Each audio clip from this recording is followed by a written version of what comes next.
Hi guys, welcome to my channel Bergman Capital.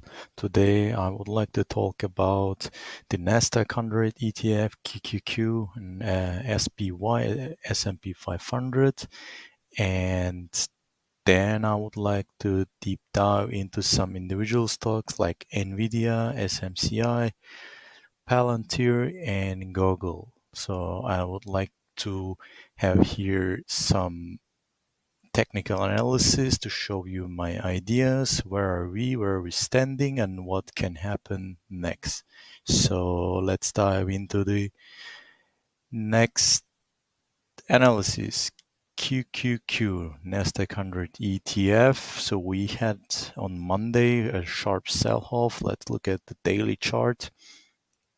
You can see here on Monday we had a huge gap down from $448 back down to 424, and then but during the day we snap back high, and then from there we are rising above, and as a great reaction for the week. And when we look close, so QQQ finished the week above the last week close and found some support on the below the 440 week moving average. And when we draw here some support lines, as you can see here, this was kind of the low of the next low of the last higher low, and this is the here is the basically the next higher high, and this was the latest higher high zone, and we found support just above the previous higher low, and we snapped back, so with a huge volume. And what can happen here is that after such a huge snapback, so it might continue to rise, but we had a huge sell-off pressure here. There's a very big overhead supply.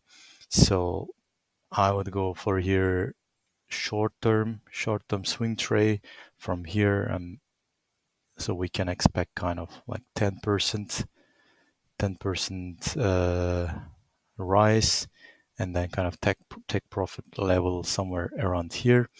For a sustainable trend, we need to have a higher highs and higher lows. So what we are here is, this was the previous low, and from there we had a high, and then we had here our higher low from this point, and then we had this high, and then we had a sharp sell-off and we bounced back. So in a sustainable trend, so we are waiting for this kind of pattern, higher highs, higher lows, and what we need to see is a high strong volume, so that we can make a new higher high. Yeah, so this is what I expanded, but for some case, if we cannot make it this high and we we hit here and then bounce back, this might be a warning sign. So we don't know yet what's going to happen. I would expect to at least somewhere here in this resistance area, some kind of retracement back to the higher level. But the deciding point is here, if we are going to break this level, or if we will find a resistance here and a fall back. This is very important. For that reason, I'm here very cautious, especially knowing that we are in a long bull market since last year, February, January, and you can see that we have some higher selling pressure. The volume increased here. You can see above the average volume, and when we're going up, the up volumes are not that high as the average volume. This pink line is the 10-week moving average for the volume, and the volume is kind of always lower than the average. But on the selling negative weeks, we have increasing volume, and this week was a huge gap down and great reaction, and the volume is also high, so the expectancy is, at least the anticipation is here, we will go up from this level, but anything can happen. So that's why stop loss level is very important here. So without stop loss, I wouldn't trade. Next one is SPY. SPY looks a bit better. You can see here we did not cut through the 40-week moving average, so SPY looks more it's stronger here. You can see, and the same reaction, and we closed the same level like last week, and the same thing here is also valid. So these are the highs, and we need some kind of very strong push from these levels, and we need to break this resistance line. And then what is expected here is, and next one is some retest back to the resistance level, and then it would be the support level, and then this. So as a trend follower, I'm expecting this reaction, but if this doesn't happen, kind of stalls here and then pulls back. So that's where the caution is very important. So you need to be really careful with the SPY. So the next one is NVDA. Let's have a look. NVDA, as you can see, this is also kind of similar reaction. We had on the highs, we had the resistance line. So I mean, this is kind of an area, not a single line. You can see here we have our wicks, we have our rejections. We couldn't push through this level, and then kept down as always, like the Nasdaq 100 and SPY, and cut through this previous higher high, and then snap back above this level. And again, from here, expectancy is to still go further, and kind of 30% potential gain is lying here on the table. But we don't know if that's going to happen or not. That's why the kind of the stop loss, putting stop loss is very, very important around these levels. So because you never know what's going to happen. Next one is the SMCI supermicrocomputer, and this is weak, as you can see here, falling 4 weeks in a row. Needs to find some kind of support, and we made the high on the March, and then was pulling back and then wedging up here. It built here a resistance level, but it couldn't break this level, and then with a higher volume, relatively high volume, break down above the 10-week moving average, and since then it's falling down. And when I look on the left side, so I cannot see right away some support level. So then the next support level is basically from these highs.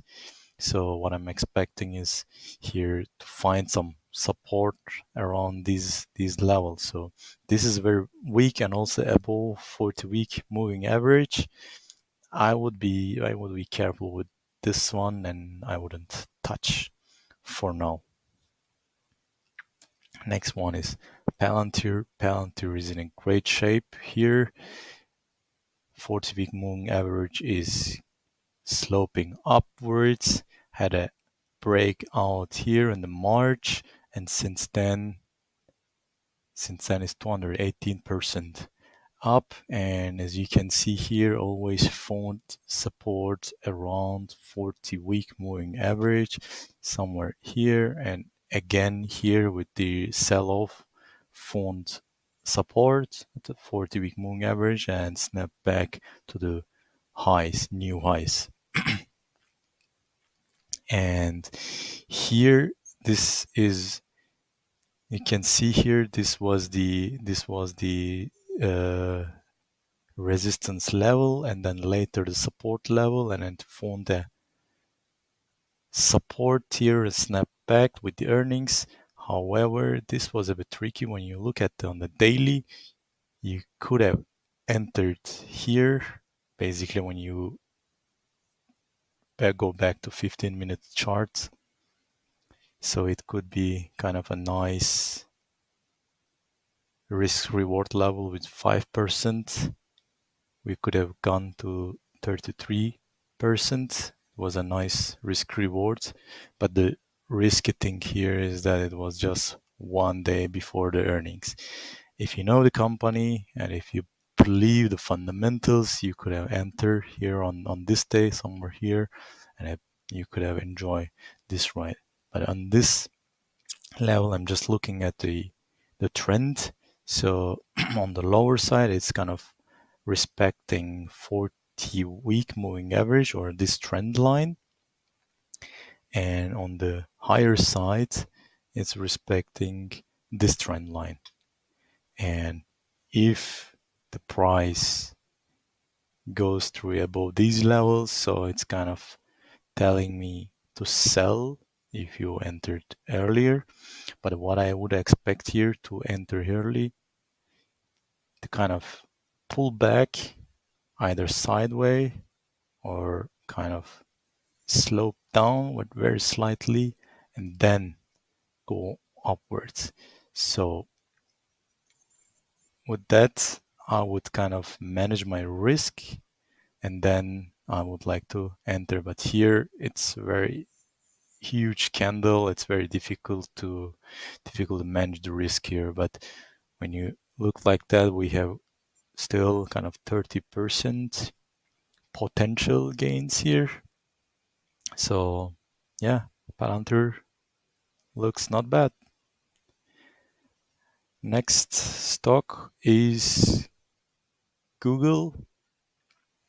Google, I pre-drew here the support and resistance level. This is the highest resistance level, and this was the key area from the previous higher high, and we found support exactly on this line, and it snapped back to the new high, and it also confluences with the 40-week moving average. And same comments that I did for the QQQ and SPY is also valid here, and this is a kind of sharp sell-off.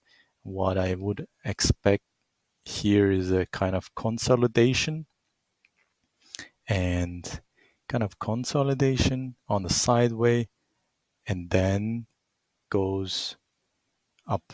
So I still expect here some potential 16% gains, and this would be, let's say, 3 to 5% risk. So it's a 1 to 3 risk reward ratio, and that would be favorable.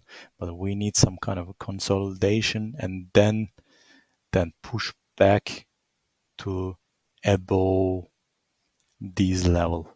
And then for a sustainable trend, what I'm waiting for is this retest and then go higher. So as we are late in the bull market, I would be also careful with this one. I would just, if I would enter here, I would just take my profits somewhere around these levels, and or take partial and then wait for the breakout here. So that's it for today, for this video. If you liked the video, please hit the like button. If you have any questions and comments, please let me know, and see you in the next video.